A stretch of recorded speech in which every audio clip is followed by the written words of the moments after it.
Just hours from now, the United States will have a new president. Donald Trump is set to take oath as the 47th president of the U.S., officially beginning his 4-year term. He is making a big presidential comeback 4 years after leaving the White House. The much-awaited ceremony will not just be closely watched in America, but the whole world. As Trump returns to the White House, nations are weighing in the consequences. How will U.S. policies under the unconventional leader shape up? Africa is also bracing for Trump's return. After he was announced as the winner in November elections, many African leaders were quick to congratulate him. Now, they expressed hope that Trump 2.0 could turn out better for them. But will that be the case? The U.S. for years has been known to keep Africa low on its priority list. The outgoing President Joe Biden tried to show that he is changing the trend, but he was not successful. Biden made a last-ditch trip to Angola and made some commitments, but his delayed attempts were seen as desperate and not living up to the promise. Trump, on the other hand, is also not a leader known to have any affinity toward Africa. Not many African leaders are known to be close to him in any capacity, while several foreign leaders, for the first time, are invited for a U.S. presidential inauguration ceremony. None of the African leaders are on the list. During his first presidency as well, the U.S. paid hardly any attention to the continent. Let's give you a quick recap of key developments during his first term from 2017 to 2021. Trump never set foot in Africa or held a summit with African leaders. In fact, he is known to have made some derogatory and racist remark towards the African countries. Now, he withdrew American soldiers from Somalia fighting terror group al-Shabaab, a decision that was reversed by the Biden administration. He also escalated the Egypt-Ethiopia tensions as he commented that Egypt should blow up an Ethiopian dam on the Nile River, which has been the center of a dispute between the two African nations. Though it was not all bad, Trump's first term saw the birth of initiatives such as Prosper Africa, which is aimed at boosting U.S.-Africa economic engagement. Then, in a key development, Trump recognized Morocco's sovereignty over the territory of Western Sahara in exchange for its normalization of ties with Israel. Despite all of it, Trump turned out to be a president with the least engagements with Africa. But can the trend continue in his second term? Analysts say the United States can no longer afford to ignore Africa. Africa's role in the world stage is rapidly expanding. It is at the center of a power competition. So Trump's new administration might bring Africa up on the priority list. However, concerns remain over a range of issues. These include trade and investments. Trump, who is a champion of the America First policy, might roll back on investment and trade pacts. Africa could be impacted with his stance on the African Growth and Opportunity Act, or the AGOA.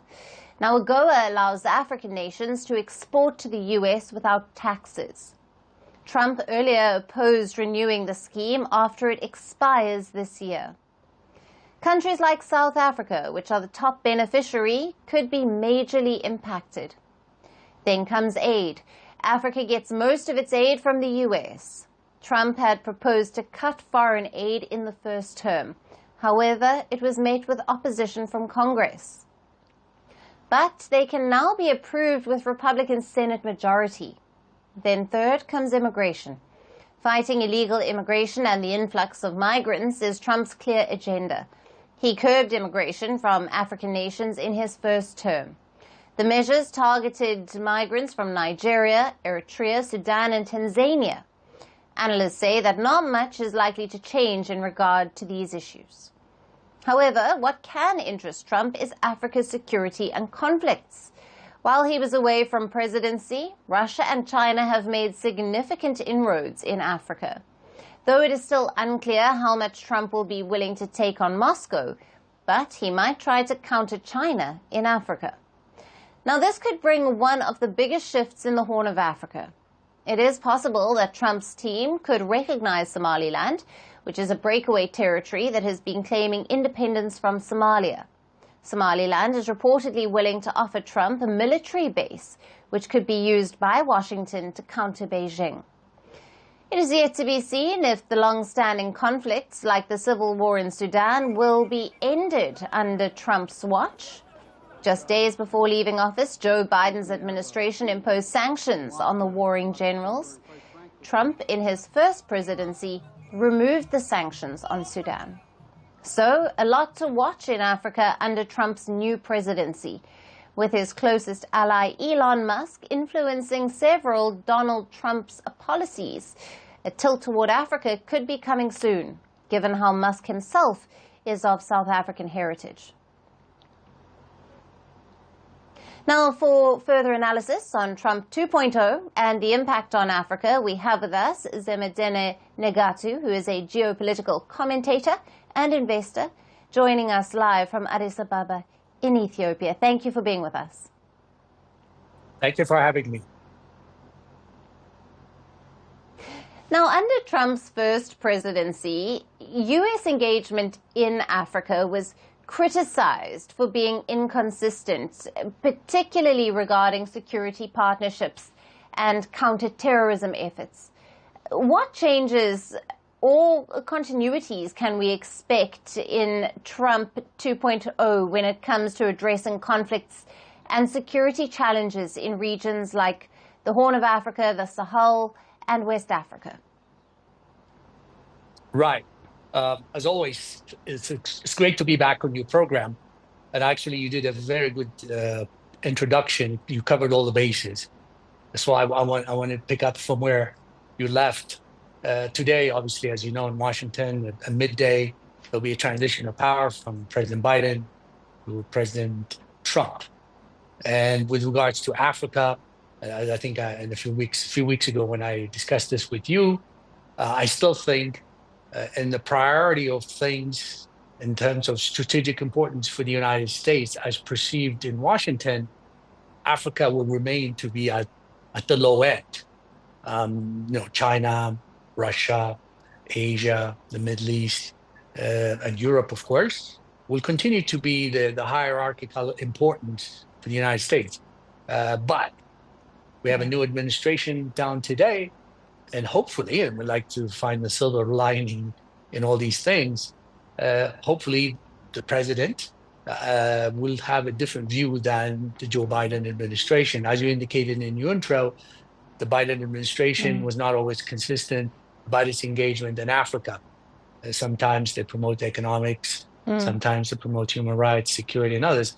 But my sense is, in terms of Trump, whenever they get to Africa, in terms of that priority I mentioned, I would think there'll be a shift, consistent with all the other rethinking he's doing when it comes to the rest of the world. The same thing, there'll be a shift in thinking in Africa. And as you mentioned, people like Elon Musk are the key drivers of policies in Washington. And Musk and the other billionaires, I saw that they're like 6 or 7 billionaires in the Trump administration. So they're all business people. They understand trade, they understand investments. And for example, for Elon Musk, whose company produces the largest number of EVs in the world, he understands the importance of Africa from a business perspective, from a trade perspective. So I'm hoping, setting aside the inconsistencies you mentioned about the Biden administration, Trump will probably be consistent in his views about global trade, global investments, tariffs, and things like that, and think of Africa more and on a selective basis, and I'll discuss that in a minute, on a selective basis, would think of Africa, consider Africa as a source of the vital raw materials that'll be needed to drive EVs, to power our cell phones, a lot of the 21st century technology. So I'm hoping the thinking will be different from aid to trade and investment. And the security will be secondary, or still be important, but selectively is what my view is going to happen come midday today and going forward in the next 4 years. Right.